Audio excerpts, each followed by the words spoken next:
Thanks for checking out my video. If you want to learn more from me, I have a lot of classes on Udemy. You can find the links to a lot of those in the description.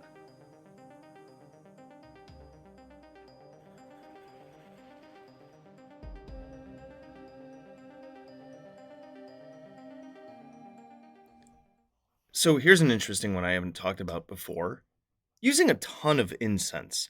I just posted a reel on my Facebook page, Magickology YT on Facebook. If you want to check out my link tree down below and join that, take a look at that. There's also a Magickology Facebook group where I have a bunch of people want to share my videos on there, and other people that kind of do the same magic along the same lines as me also share their videos on there. It's a great place for discussions and different things like that, but that's beside the point.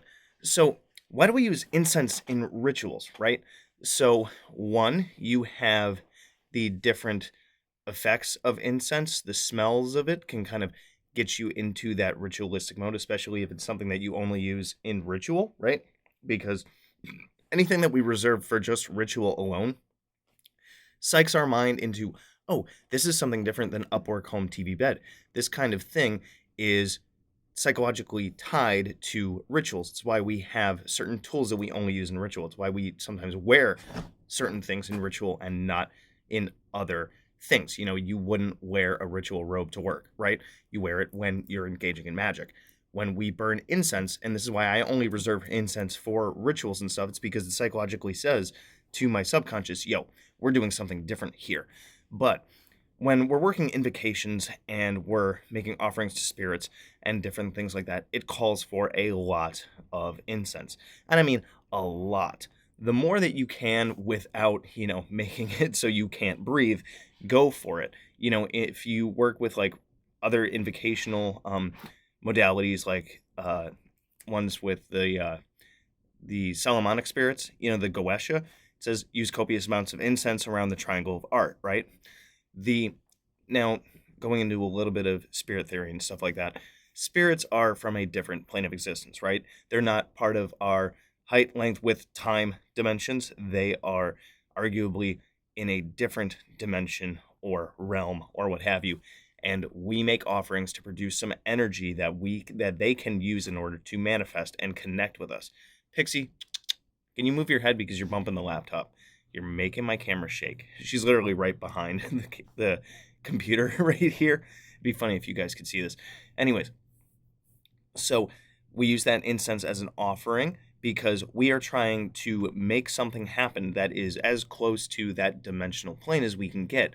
And, you go from solid to liquid to gas, and that gaseous state is arguably, at least according to my understanding and my own theoretics about it, the closest that we can get to spirits, right? Because a lot of times when people see ghosts, what happens? They vanish in a puff of smoke, or they don't look that solid because we are solid in this plane. They are not. So incense is also arguably not solid. Although if you go into molecular levels and stuff, it is solid. But then again, what really is solid, because atoms are 99% empty space.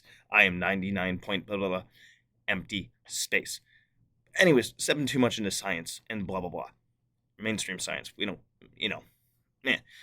Anyways, so when you use a copious amount of incense, this could provide the means by which a spirit can communicate with you and your senses through your subconscious in order to present themselves in this plane, so you can get an idea of, oh, this spirit I established contact with is here. It has made its presence known. That's why when you're looking at a black mirror or in a giant cloud of incense, you might be able to see something as confirmation that that spirit that you are invoking is here. And the more incense that you put into it, the thicker the smoke gets, the more that your subconscious can interpret those symbols, and then that spirit can understand, yo, this is a way that I can show up for this practitioner that is making this offering to me, and I want to communicate with them because we're going to enter a reciprocal relationship of I scratch your back, you scratch mine, that kind of thing. So when it comes to working with different spirits, use a ton of incense. And along with that, you also should have limited lighting.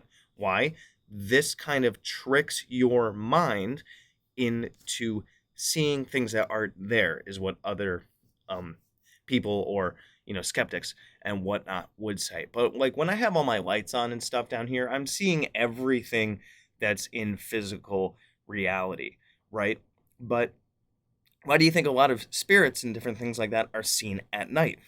It's because your normal senses are dimmed because the majority of our visual senses is because of light. That's why we have photoreceptors in our eyes. And when there's less stuff to see, then our other senses, and arguably what I'm talking about here is our extrasensory perceptions of being able to interpret spirits and, you know, sense things that aren't there, get more turned on. It's why people that lose one sense can have heightened abilities in other ones. People that can't see have really, really good senses of smell or hearing or different things like that. People that can't hear might have better senses of touch or visual, right? So we are dimming one sense in order to expand the possibilities of another. So that's why in like the Simon Necronomicon stuff and the Nergak stuff and other invocations and whatnot, it always says having dim light. And this is why we have like two candles at our sigil. So when we're staring at the sigil, we can see subtle changes. Or when we're doing an invocation, we have limited lighting so that our subconscious is able to pick up on those little changes that might indicate that a spirit is here. And working with incense in dim light can also help us to understand and see and sense that there is something else that shows up when we're doing an invocation. So when you're doing an invocation, you want to have your triangle of art, let's say, at a good distance away from you outside of your circle, not only for safety reasons, what have you, but that way you can get a good look at this smoke that you are making when you're invoking the spirit, and your intention of staring at it tells the spirit that, oh, this person is, their attention is here. When I'm going to manifest, I am communicating with them and their psychic senses are picking up on it, and then what I'm communicating is going to show up over there, and then they're going to sense it, and then contact is made. Let me know what you guys think about this one and if it makes any sense. If you want me to make any more invocation and evocation tips, definitely let me know. Questions, comments, complaints, concerns, issues, definitely put it down below, and give me any more ideas of different things that you want me to make videos on as I continue to chug out and expand on how to work with magic, how to work with Simon Necronomicon, the Nergak spirits, gate walking, and anything else under this whole magical umbrella. Good hunting.